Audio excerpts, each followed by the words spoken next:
Welcome to Mean Age Daydream with me, Brian McWilliams, where we're going to be making some jokes, laughing out at broken world, but also laying out the philosophy for the future, how we can fix this mess we're in and have a great time doing it all with a Mean Age Daydream. What's up, buttercups? Welcome to Mean Age Daydream. And for those of you watching live, thank you for watching live. You might notice I've got a little bit of the rainbow bright going on here because of the timing with the with the sun and the way my office studio is set up here.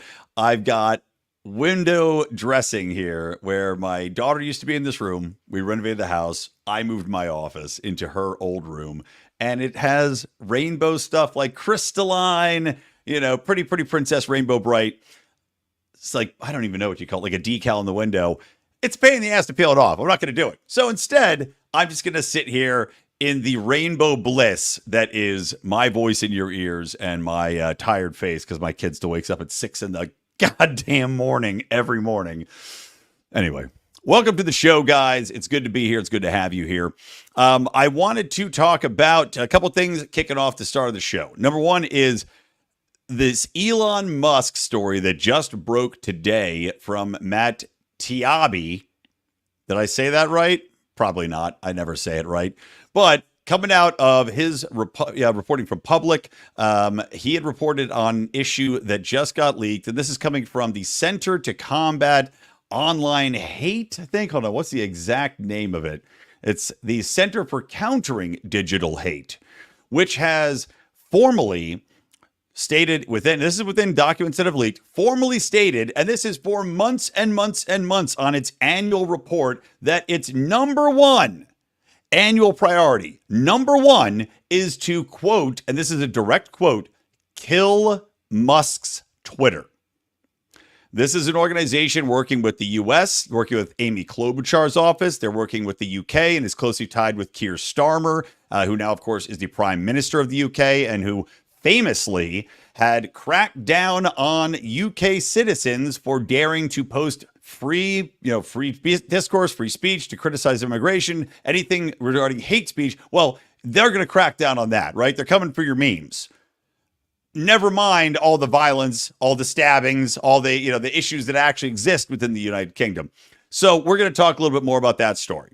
I also want to talk about the broader lawfare going on, regulatory attack on Elon Musk. And you can see how this really, you can see the deep state in action. You can see the big government in action trying to attack this man, and how that, in my opinion, could bleed into something which I want to do a show on. But it's about I think, efforts not only to stop free speech, but also perhaps to stop the space exploration aspect of this. So we'll get into that momentarily. And of course, I want to talk about the most cringe, awful town hall ever. This is following up Kamala Harris and her absolutely ridiculous, Mary Catherine Gallagher from SNL fame and one of the least funny skits ever, combining to do a video that was cringy at the Al Smith dinner. We talked about this on Meme Wars, so go back and watch that on Friday. But she followed that up with the Ball and Cheyney tour, dragging Liz Cheney's old flip-flopping ass around with her to do a town hall in which she took no questions and was pressed on that hilariously by an audience member. So all that and more in this show, guys. Before we jump into it, please, if you'd be so kind, go support us on Patreon. You can hear my morning rants, good morning, fuckhead morning rants. You can listen to the secrets, lies, and cover-ups we just did on the Octopus Murders. You can listen to Degenerate Gamblers and hear how Rico and I dominated 3 generations of an Indian USC fan family in Flip Cup just this last weekend. You can't get content like this anywhere else, guys. You just can't. So make sure to go support us on Patreon or on Locals. Okay, let's get into it. So as I mentioned, this Center for Countering Digital Hate. Well, they, as I mentioned, close ties to Keir Starmer. It is headed up by a woman whose name is Morgan McSweeney, who not only has close ties to Keir Starmer and his uber progressive leftist sell out Britons at all cost in exchange for, political clout with the woke left, with the Klaus Schwabs of the world, with the World Economic Forum, getting immigration in there. So this Morgan Masweeney not only has ties to Keir Starmer and was essentially, as Matt Tiabi, whatever his name is, describes her, she is like the not the Dick Cheyney of the right, but oh god, I'm blanking on his name now. It doesn't fucking matter. But whoever got George W. Bush in office, I just can't think of his name. But she is now advising Kamala Harris's campaign. So the same person, coincidentally, who is on the annual priorities list for this nonprofit, quote unquote, nonprofit organization that is targeting specifically Elon Musk's Twitter. Kill Musk's Twitter is on its annual report. It goes back months and months and months. It's on there every single time as a number one priority. And then, of course, they also got things like progress towards change in the USA, trigger UK and EU regulatory action. So this is a operation, just like every other operation that is to combat disinformation, combat quote unquote hate, that actually is working to undermine free speech and to specifically target one individual, which is Elon Musk. Now, Elon Musk represents the greatest threat to the existing power structure. He has the money, he has the clout to actually push back on these people. I mean, look at the lawsuits that he's been able to help fend off for people that have been fired for tweeting on X, right? And he's backed up people like Gina Carano through to smaller people. But you see that they're going after him because he represents something that cannot be controlled by government. Now, X did just capitulate in Brazil. Why? Because, and this is what I was saying, we're going to get into this entire regulatory lawfare they're using, because Brazil had gone not only after X, saying we're not going to let you profit on X in our country, but we're going to go attack other profit centers, and namely, they were going to attack Starlink. So before we move on from this, let's talk a little bit more about this campaign, right? So this Center for Countering Digital Hate is working already with Amy Klobuchar. Of course, Amy Klobuchar, failed presidential candidate, another very annoying girl boss out of the Kamala Harris mold, but managed to stick around longer than Harris did because she's less annoying, somehow slightly more likable, despite looking like, I don't know, the witch from Spirited Away, if any of you are Studio Ghibli fans. So they're working directly hand in hand with Amy Klobuchar's office, who, of course, did not provide comment on this Matt Taibbi story. But it says right here, May 31st, policy recs, blah, blah, blah. U.S. policy engagement set up meetings with Klobuchar's team to seek a, quote, press release endorsement of what they're doing here. Kill Musk's Twitter is right above the note about meeting with Klobuchar's team. Now, I'm not going to read this entire article. I encourage you to seek it out yourself and read it. It's quite long, quite in depth. But of course, you can follow Matt Taibbi on Twitter, as well as Paul Thacker, who is the other reporter on this. But this has to be taken within the broader context of control, of controlling the narrative, of controlling information flow. We see what's happening with the Europeans' Digital Act, the Digital Privacy Act, and how they are attacking Elon Musk, how Australia has cracked down on us, how Brazil has cracked down on us, how the United States has tried to, right? And you see that happen with the recent flip, I don't even know, self-protective, as I described it, from Mark Zuckerberg over at Facebook.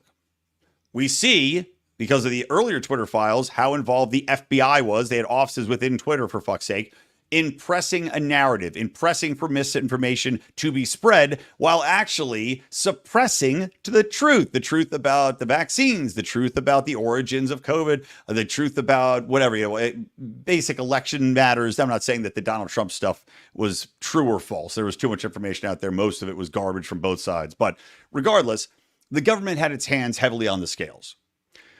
Now you're seeing that, if anything, this effort has intensified on a global scale, if not here in the United States. In the US, it's been exposed. The Stanford Internet Observatory out of Stanford University just had to shut down.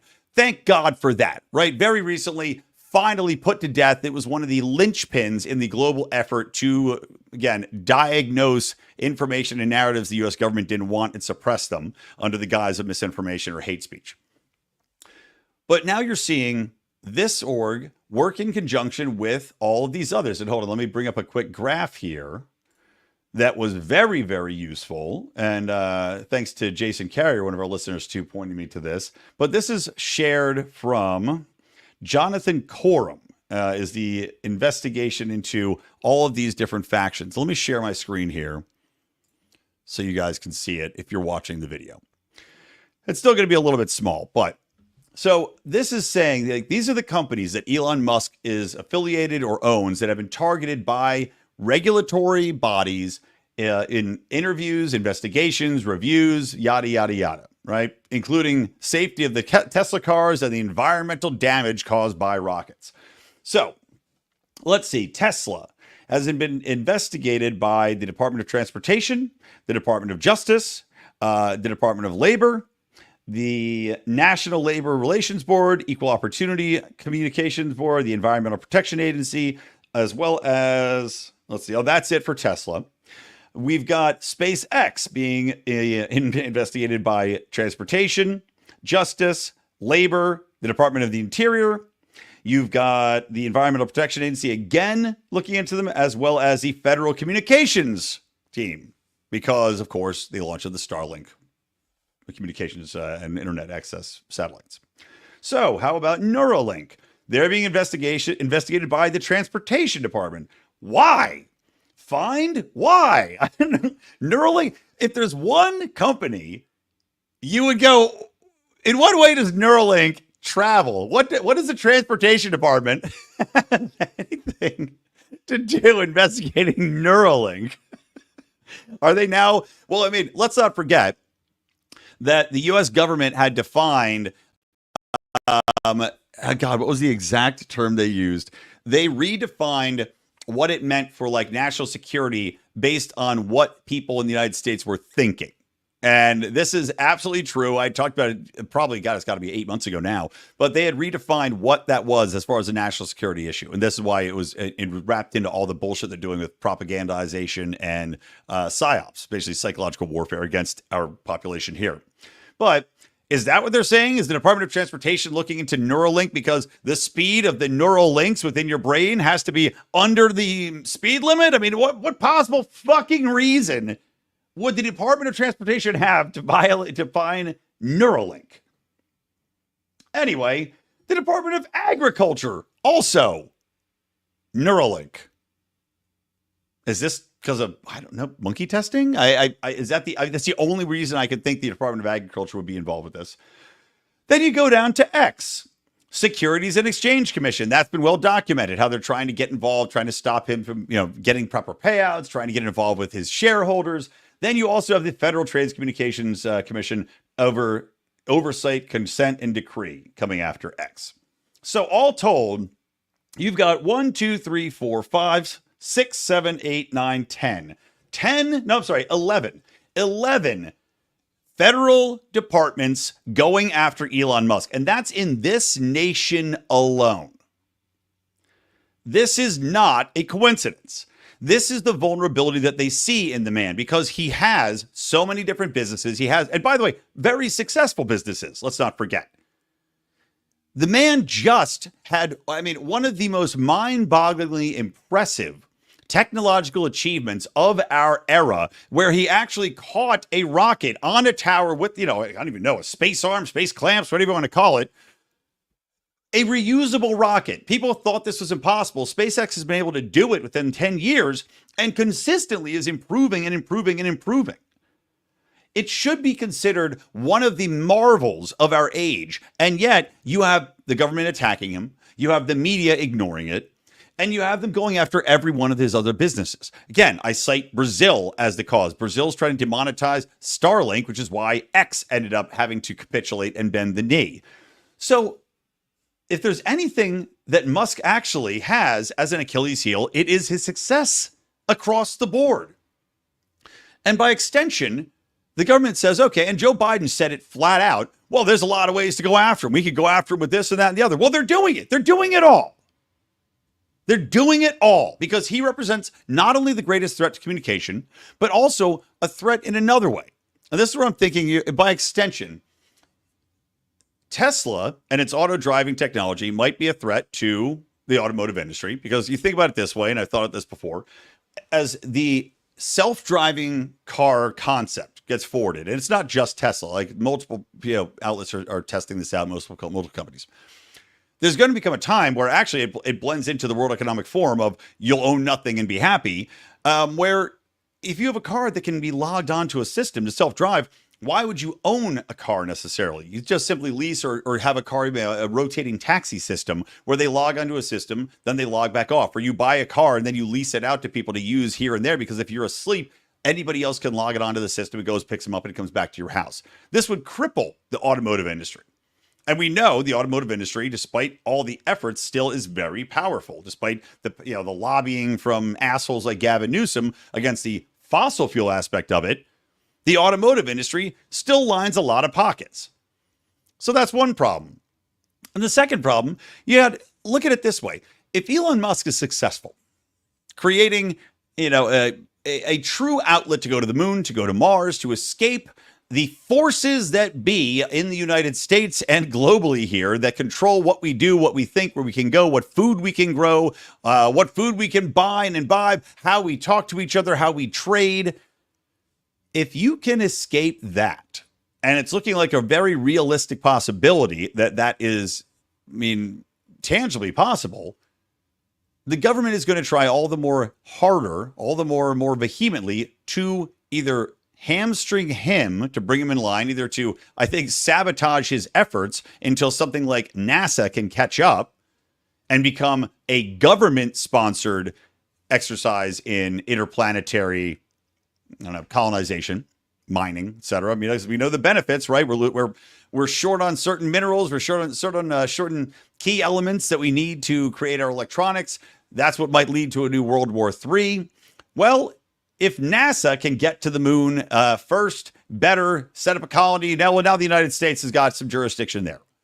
If Elon Musk does it, well, all bets are off, right? Is it New Muskburg that he's going to create up there? Is it a new space colony based purely on free markets and free exchange and free ideas?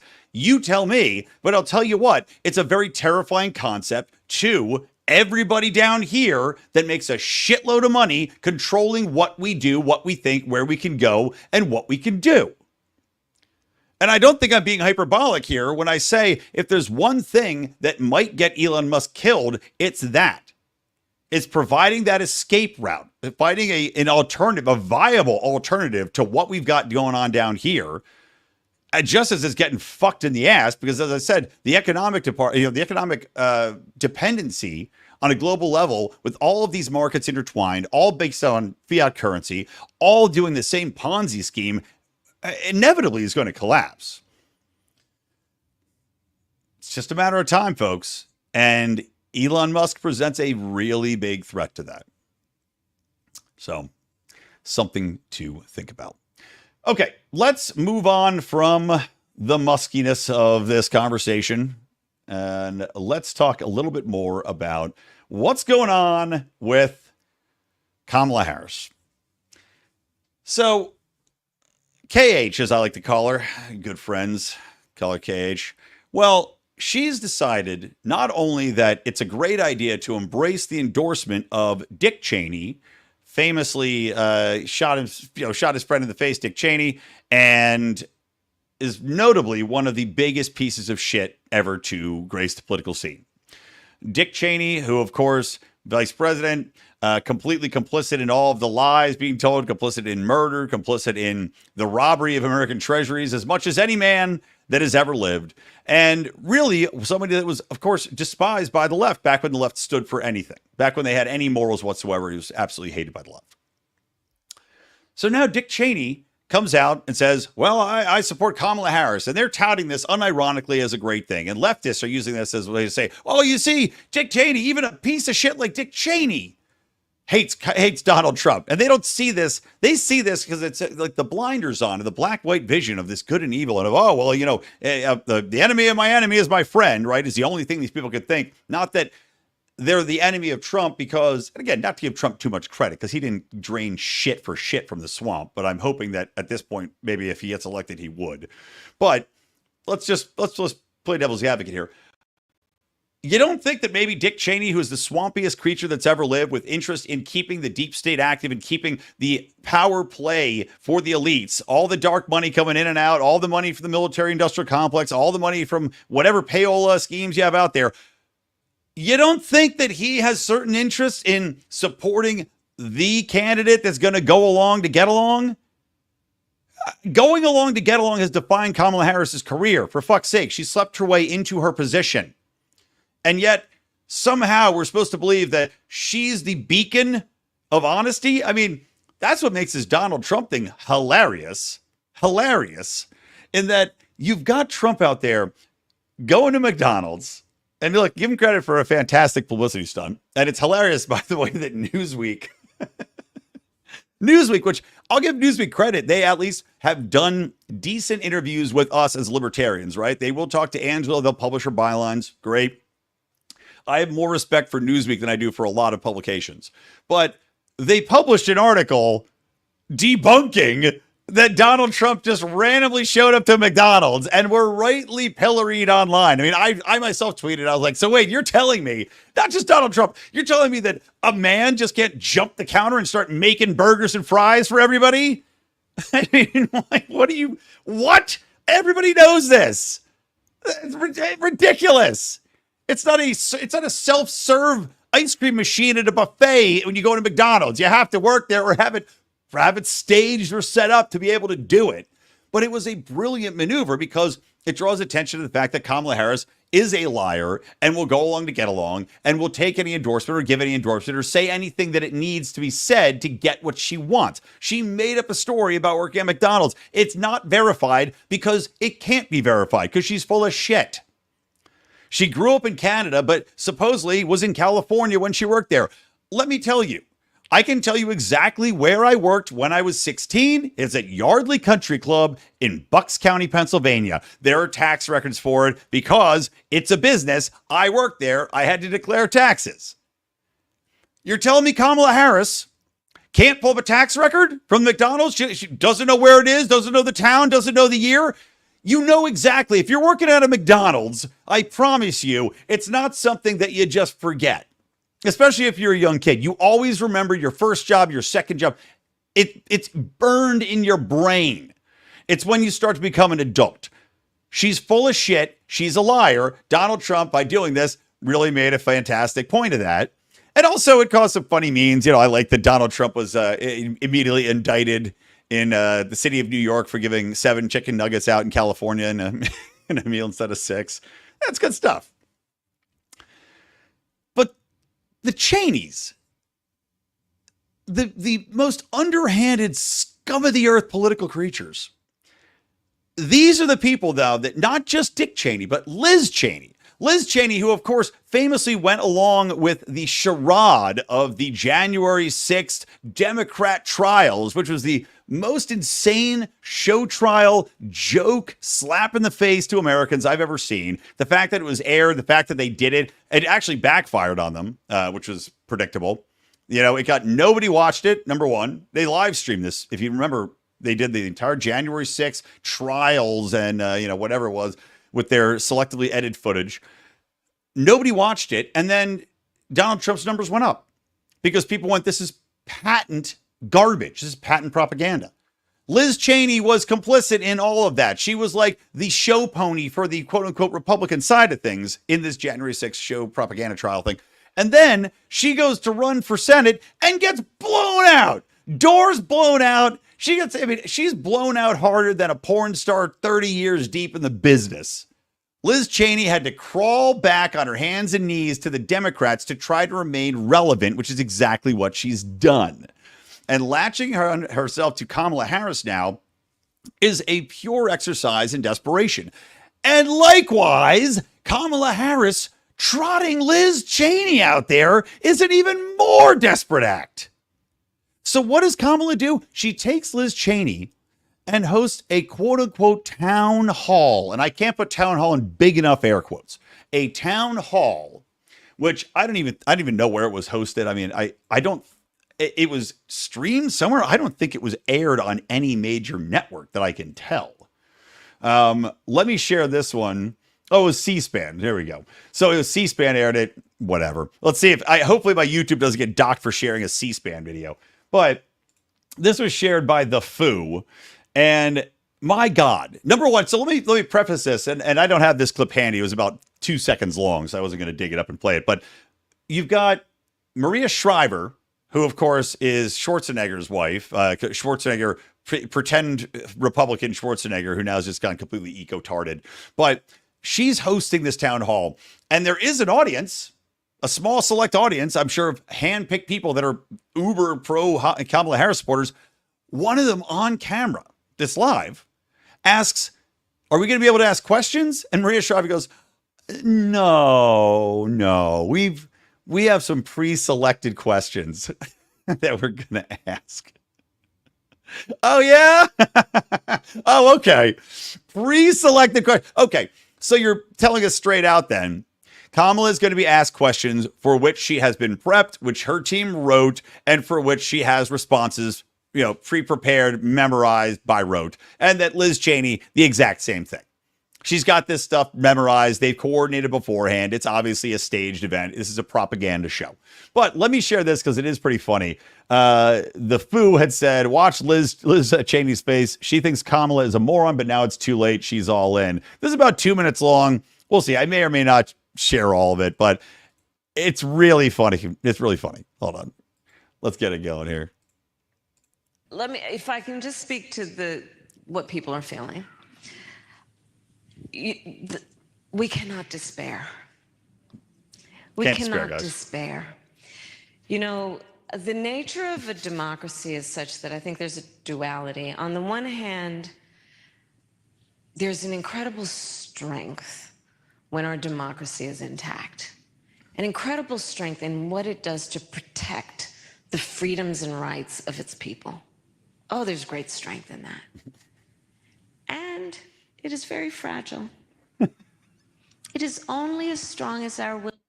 I just want to say, everything she does, she acts like she's talking to a 3-year-old, but she has the mind of a 5-year-old. So it's like watching a 5-year-old try to explain how you would say, I don't know, make a Play-Doh bunny, right? That's what it sounds like. She thinks people are this stupid, and what she's saying is so idiotic. It means nothing. When she's pressed on any policy point, she goes back to this ridiculous rhetoric of emptiness. And it's going to be a great world opportunity. Okay, anyway, let's keep listening as Liz Cheyney slowly dies inside next to her. Which, by the way, Liz Cheyney can't die inside enough. I hope a black hole opens up in her body from the amount of self-loathing she must have, and she just sucks inside like the movie Poltergeist. It's Halloween time, like a poltergeist house. I want Liz Cheyney's body to collapse in on itself, like a star imploding. Willingness to fight for it. And so that's the moment we're in. And I say do not despair, because in a democracy, as long as we can keep it in our democracy, the people, every individual has the power to make a decision about what this will be. And so let's not feel powerless. Let's not let and I get it, overwhelming nature of this all. I have to stop again. She literally has to stop herself. She's hearing herself say these stupid things that make no sense, that she's just rambling on with happy talk. And she had to stop herself because she can, in her own internal monologue, which, by the way, maybe Kamala Harris doesn't. I've heard that something like 45 or 50% of people don't have an internal monologue, which blows my mind. I don't know, people just walking around in dead silence, drones, NPCs. But Kamala Harris literally has to stop herself because what she's saying is so fucking stupid. Her own internal monologue is pushing back. Like literally, let me rewind it a second. Look, she says all this dumb shit, and then she stops because her internal monologue is arguing with her and be like, you sound like a fucking idiot here. So she has to stop and be like, and I know what you're thinking. Let me play this again. And so let's not feel powerless. Let's not let and I get it, overwhelming nature of this all make us feel powerless, because then we have been defeated. And that's not our character as the American people. We are not one to be defeated.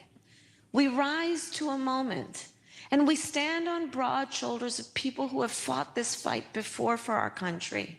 I thought we were supposed to be unburdened by what has been. In many ways, let us look at the challenge then that we are being presented and not be overwhelmed by it.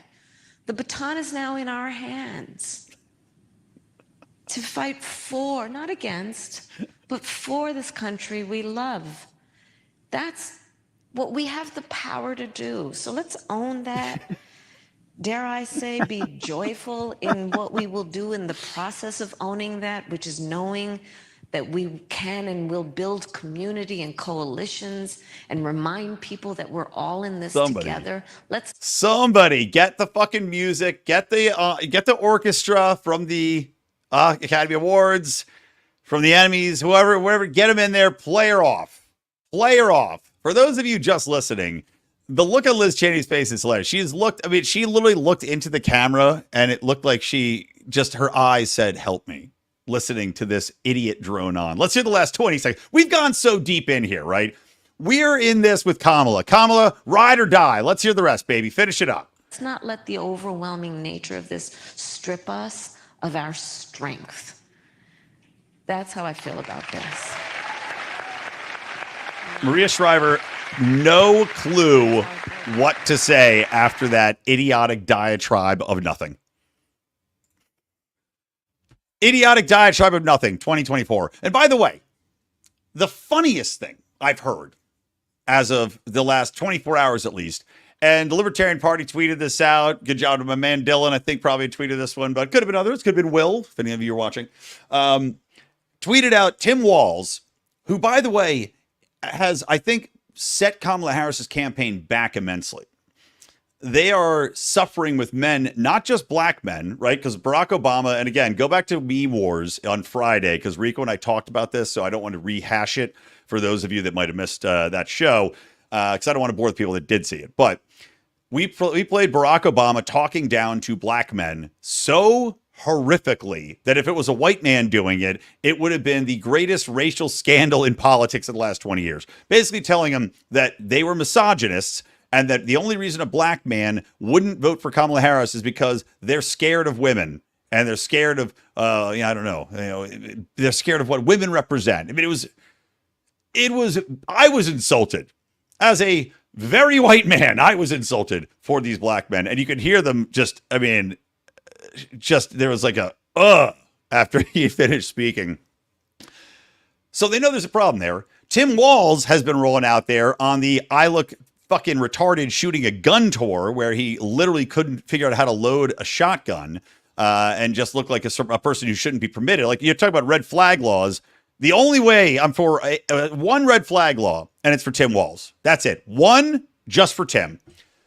But he's out there pretending to be some sort of man's man that's going to connect with people, but he's so awfully awkward. And as I said, I'm 99% sure he's got some sort of disability. But, and again, if he does, I don't want to go down the path of making fun of him too badly, but he is running for vice president. So, and he was a governor, or is a governor. How the people of Minnesota are that retarded that they could vote for Tim Walz multiple times, I don't understand. But he now is out there as this bastion of manhood, and the Kamala Harris campaign is losing men in droves. And I think partially it's because of that. Partially because of Barack Obama out there driving black men away from her campaign at a furious pace. And partially because people are realizing the Democratic Party doesn't represent them very well and is, solely focused on selling the American population out. But then again, you could say that of both parties. Tim Walz is out there, did an interview, saying that the Liz Cheyney endorsement is somehow opening the door and telling libertarians that it's okay to vote for Kamala Harris.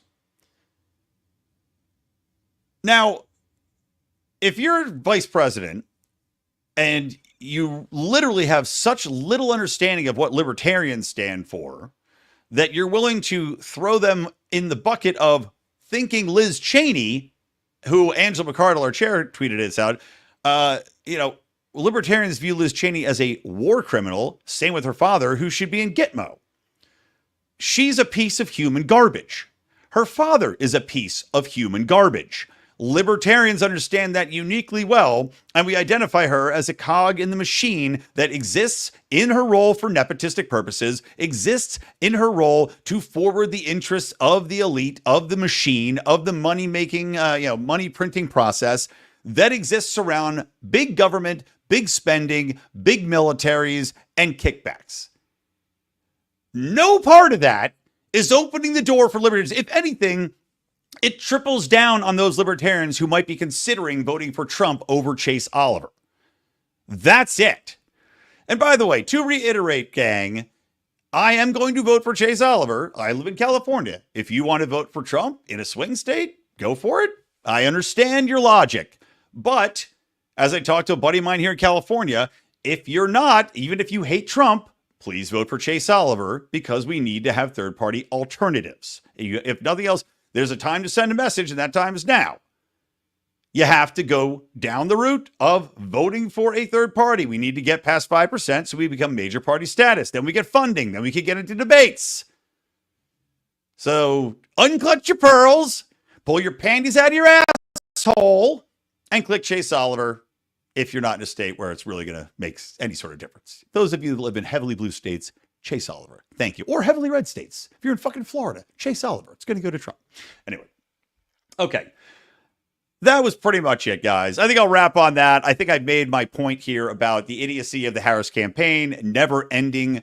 I mean, really, like a chasm so deep of idiocy from that campaign. It's hard to fathom.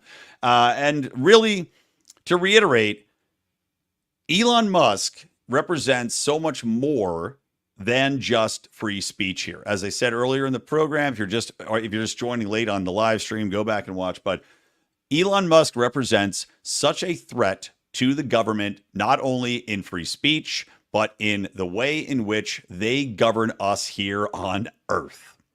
That's the greater danger that he represents. I mean, the immediate danger to them, yep, free speech. That's where they're going after all of his other income sources and all this lawfare. But in the long term, the ability to get off this planet, to get away from these fucking horrible people, that's far more dangerous. So keep that in mind, my fellow Martians. All right, guys, thank you for watching, for listening. Remember, I have another podcast. It's hilarious. It's called The First Episode Podcast. We do first episodes of a classic show and a brand new show. We just did The Walking Dead and the new High Potential, which has Caitlin Olsen from Always Sunny in it. That was our last episode. Next episode, TBD. We have to see what we're going to do, but we're going to do another Halloween-themed show for sure. And then, I think we're going to do actually a classic Twilight Zone. I think that's our throwback. Classic Twilight Zone episode 1, which might have a Shatner in it, if I remember correctly. And then we're going to do some new spooky show. Figure it out. But the First Episode Podcast, guys, don't forget. And again, this show is sponsored by Crowd Health. So guys, if you'd be so kind, go to joincrowdhealth.com, use promo code LIONS. You can get $99 for your first 3 months. It is crowdsourced, libertarian-style healthcare. It's not health insurance, mind you. It is healthcare that literally operates by crowdsourcing. They go direct to doctors. People are paying into a pool that covers your insurance, covers your pharmaceutical needs. I mean, really, it's a fantastic concept. They've been a long-term sponsor of ours, and I really want you to check them out. Otherwise, that's it. Hit subscribe, hit like, share the fucking show. Thank you. From me, Brian McWilliams, from the Lions of Liberty Network, and from Mean Age Daydream. Keep those electric eyes on me, babe. And keep that ray gun. It's in my head. Later.